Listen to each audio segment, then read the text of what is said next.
Mga kababayan, naglalabas na po ng update ng Pag-asa patungkol sa dalawang bagyo na ating minomonitor at binabantayan. So unahin na muna natin mga kaibigan, eto nga pong si Bagyong Babian na inaasahang lalabas na rin ng ating Philippine Area of Responsibility sa mga susunod po na mga araw. Sa ngayon po, etong si Bagyong Babian ay may lakas pa rin po na 45 kilometers per hour at bumubugso ang kanyang hangin sa bilis na 55 kilometers per hour. May pagkilos na pa-west northwestward sa bilis na 15 kilometers per hour. Kung makikita nyo mga kaibigan, no, August 8, no, 2 p.m. kanina mga kaibigan ko ay unti-unti itong lumalabas na ng ating Philippine Area of Responsibility. Pagdating po bukas, alas 2 ng madaling araw ay nakalabas na ito ng PAR. Magkakainman hindi lamang po yan ng ating minomonitor. Etong panibagong banta po ng bagyo ang mas matindi at possible na mas malakas. Kung titignan nyo mga kaibigan sa inilabas nga po na track and intensity forecast sa tropical storm na si Fodul. International name po niya mga kaibigan.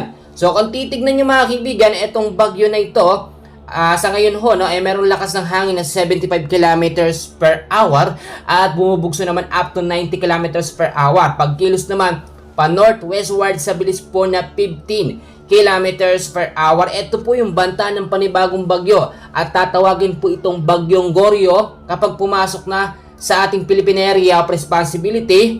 Bali ang mangyayari po sa Monday pa po yun mga kaibigan, August 11 sa ganap po na alas 2 ng madaling araw. Kung titignan nyo, kapag ka ito pumasok na sa PAR, isa itong ganap na typhoon category at may possibility o posibilidad dito na maging super typhoon, yung pinakamataas niya na yun. Hopefully nga po mga kaibigan magbago pa yung track. Pagdating pa rin mga kaibigan ng Monday ng alas 2 ng hapon ay unti-unti po siyang nasa loob na ng ating Philippine Area of Responsibility. Pero good news, hindi po ito nakikitaan ng potensyal na magla-landfall sa ating Philippine landmass. Bagamat papasok ito sa loob ng PAR, magbibigay lamang ito ng epekto sa ating hanging habagat or southwest monsoon.